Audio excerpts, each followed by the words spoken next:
Now, I can't suddenly get liquidity, sell my house, and suddenly have a lot of money to help my kids through college because my house won't sell. Or if it does sell, I'll take a bath, so they're sitting on it. So those people cut back too. Yeah. I think when we hear about the U.S. debt crisis, people don't make the distinction between absolute debt and debt as a percentage of GDP. Yes. So it's just a completely different idea when you're looking at the absolute debt of the U.S. increasing during recession when the government spends more, but they don't make the next connection that boosts GDP and actually reduces the percentage ratio. Okay, well, there's two things. Absolute debt can be going up and relative debt can be going down. Okay, like so many things with economics, it's almost always a rate that you're interested in. So that's why percentage of GDP is actually, what it's measuring is the rate of increase in debt versus the rate of increase in GDP. And debt here is outrunning GDP in growth. Okay? Now, what you're talking about specifically in the recession is the government deficit increasing, the government borrowing to pay for that to try and stimulate the economy in a recession. Now, yes, debt might go up disproportionately at that point because GDP is going up very slowly. The government is spending on a stimulus, so debt is rising, but that may still be a good thing because that's what you need to get the economy going again. And if you don't do it, the economy will be slower to recover. And there are actually calculations show that by not doing a stimulus, the national debt will go up more. Right? Because revenues will be lower because the economy is slower. And if the economy speeds up, then revenues will be higher and you'll be paying off some of that debt. It's tricky. Okay, external finance. Well, just the questions about, does it matter if you get your finance from abroad? And this comes up in development studies all the time. It's not necessarily different than at the regional level or even at the company level. Internal versus external debt. There's good reasons to go get external capital, get external finance. And you can get it from various sources. But every one of them comes with certain potential hazards. So FDI, foreign direct investment, can boost output and jobs, technology transfer, worker training, all the good things. And China's used it that way, Taiwan used it that way, post-war Germany used it that way, and so on. But there are problems. There are problems. If the profits are simply taken away from the mines and wherever, or from the oil wells, then there's no reinvestment. Then it isn't actually building capacity. It's just there to exploit your resource, exploit your workers, and then go away. If it's there on those, it may not actually create any skilled jobs, or if it does, often foreign investors will bring their own people in to do the skilled work and only hire the local people to do the grunt work. And that doesn't really do a lot for your economy either. They can also bring in old technology where neither your workers nor your engineers learn anything, and that's often been the case of just crappy old stuff that they didn't want to produce within the U.S. and they pick it up and move it to Guatemala or something just because labor's cheaper there. And the long-term development impact of that is very low. Now, international loans are another way to external capital. They mostly go to governments. They can be from state institutions, and I'm including a World Bank and so on, or it can be banks, private banks lending to states, as they did so much in the 70s. And then, of course, the loans are put to use. What are they put to use for? Well, they may be used on infrastructure. They may be used, the state may turn around and use it to capitalize state banks, which then lend, or it may give direct loans to industry, or may use it in incentive programs to lower the cost of lending to industry and so on, things that might help productive development. But there are hazards. If you lend a lot of money to the Nigerian government, and the Nigerian military guys stash it in Switzerland, you're not getting any productive development out of it. It's just a load which the country will have to pay back, but the generals will then go live high on the hog in France one day. Also, debt service. Again, if your debt is high and you're paying off a lot of your national revenues, state revenues to pay off the debt, that can get you into a trap. It's just too much. You can't really afford it. You shouldn't have done it. And as this graph below shows, well, actually the one on the Philippines probably shows the same thing, but I can't swear to it. And that is that often countries, this is all shortening of debt maturities in developing countries when there's a crisis. So in the late 70s and again in the early 90s, just before the Asian crisis and the Mexican crisis and so on, you saw countries frantically borrowing short-term to pay off the long-term loans. And when that happens, you're in trouble. That's what California has been doing with our debt crisis. That's what New York did just before it blew up in 1975. Short-term lending to start trying to pay off your debt service is a horrible idea. And once you start doing that, you're almost surely dead. And then you can default. And when you default, it may sound good, but often you lose your sovereignty. If you're in danger of default, the IMF comes in and tells you what to do. And you get those restructuring campaigns that everybody protests against, where they cut the bread subsidies and the gas subsidies and generally squeeze it out of the people. So international loans can also have a big downside. Portfolio investment is probably the worst. Almost surely the worst. What it is fast finance capital, which is purely interested in investing in just for a paper return, a paper asset for a nominal return on government bonds or corporate stocks and bonds in a foreign country. And this became huge in the 90s. This is Argentina. You can see it getting into trouble here as its debt went from banks, green here, to bonds. And the more it started going on the security markets, the more its debt mounted up until it exploded in 2001 here. I do notice it seems to go on beyond that. Interestingly enough. It doesn't fit my story, but anyway. So this grew, just like in general how securities outran bank lending, it happens in international lending. And the problem with these kind of investors, these portfolio investors, is they're interested in asset values that come running in when the country is hot, like Thailand in 1995-96, Mexico in 1991-92. And as soon as trouble hits, these guys run, and they leave the country holding the bag. Suddenly having massive loss of assets, your currency suddenly collapses, you're trying to raise your interest rates to keep your currency strong as all this capital is flowing out, which puts you further in debt, and all hell breaks loose. So portfolio investment tends to be really slippery. Now, it is true that England did a lot of portfolio investment in railroads in the United States and Argentina in the 19th century and helped grow those economies. So it's not all bad, but it has to be patient. And these days, it's very rarely patient.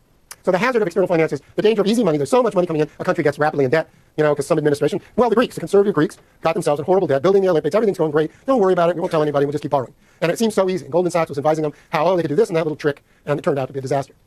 You can't get too big a debt burden. It can't outgrow your GDP beyond just a short term. You don't want fast finance because it flees in a crisis. And there's always the problem of external finance and your sovereignty, control of your sovereignty, which of course is a problem for, I'm not going to talk about that. Well, the Asian countries control this much more, and I already said that. They put a lot more capital controls to try and generate internal savings and not become so much dependent on external investment where you have to pay off that investment. It may go away just when you need it and so on, and where you may have to pay a price in your sovereignty.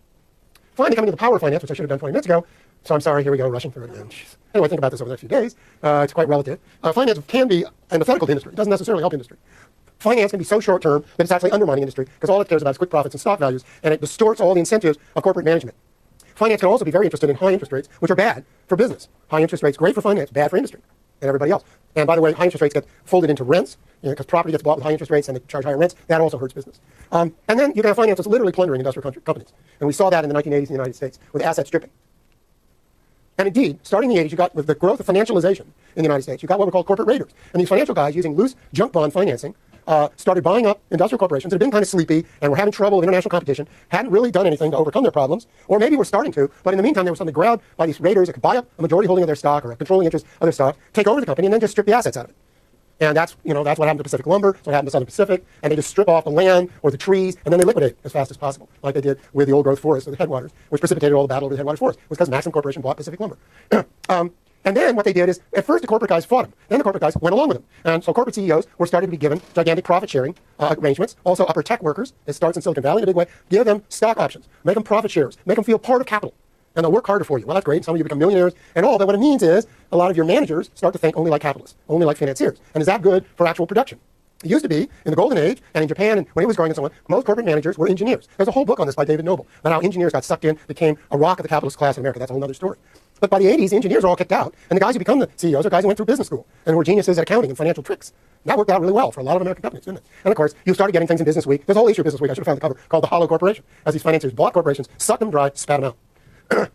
And Enron is a classic example of that. It's not an oil company, it's not an oil trader. It was just a financial speculator in oil and gas and energy. And what happened with that? Just all blew up. Didn't solve the energy problem, didn't do anything. In fact, it screwed California and a lot of other people. This little cartoon about the financiers trying to break into the corporate headquarters.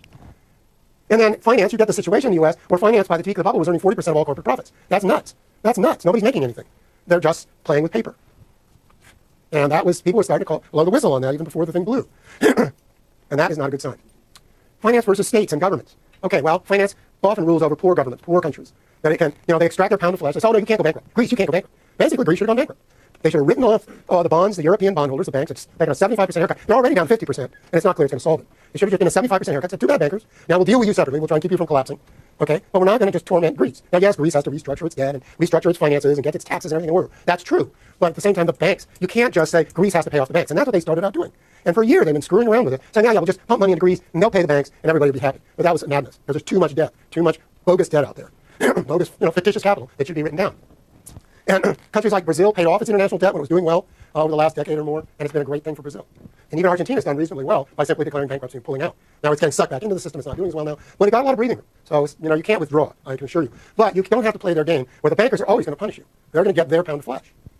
Then, of course, there's a problem we all know about banker power over politics, political campaigns, political parties, lobbying in the legislature. It's not a pretty picture. And the Supreme Court just made it, go just watch Stephen Colbert. Last night he was doing another riff about super PACs and the way you can play these games to funnel oodles of money into political campaigns. Nobody can regulate it. Nobody knows what it is. You don't even have to declare it. It's unbelievably corrupt. The whole system is stinkingly corrupt right now. And then, of course, there's a problem that the Wall Street guys just go in and out of the Treasury, in and out of the Fed, and there's nobody on the outside. There's nobody bringing them to heel. So what we've seen over the last 25 years, the neoliberal period, is not just about Reagan beating down the unions. It's about the rise of the bankers, the revenge of the bankers, who were heavily regulated out of the New Deal. They lost their glorious position they'd had since J.P. Morgan. They were brought to heel. They didn't make much. The interest rates were low. The assets didn't go up. They had a crappy 25 years. But the economy and the people had a really good 25 years. What does that tell you? They turned it around. They've had a great 25, 30 years. The people have had a crappier and crappier time. Which, of course, brings me to my last topic, finance versus the people. Finance is not necessarily your friend. Yeah, isn't that horrible? It's not your friend. You think it's your friend because, they give me a loan. Well, they should be taxed. The money should be put into the university so you get free tuition. So you don't ever have to go through a bank. What a brilliant system. To cut the government so you have to go through the bank, so you have to pay interest, so they make money. Nice deal for them, huh? Cut out the middleman. It's just like health insurance. You don't need the banks to fund public education. It's an investment by the state in the name of the people in their youth. And it doesn't have to be done privately and individually. We have a long tradition in this country of fear of the bankers. And I've told you, the Jacksonian, the populist, the New Deal, looks like it's back. Thank God it's back. Because for the last 30 years, people have just been worshiping the altar of finance. I swear, it's unbelievable. No criticism. In fact, everybody just wanted to get a piece of it, including most UC and other college graduates who just wanted to become investment bankers. That's a sick society. Now, populism has its drawbacks, which I was going to go into, but I've gone so far over time. So, let me tell you, it's screwing your democracy, and you're in big trouble. So I'm glad people are unhappy.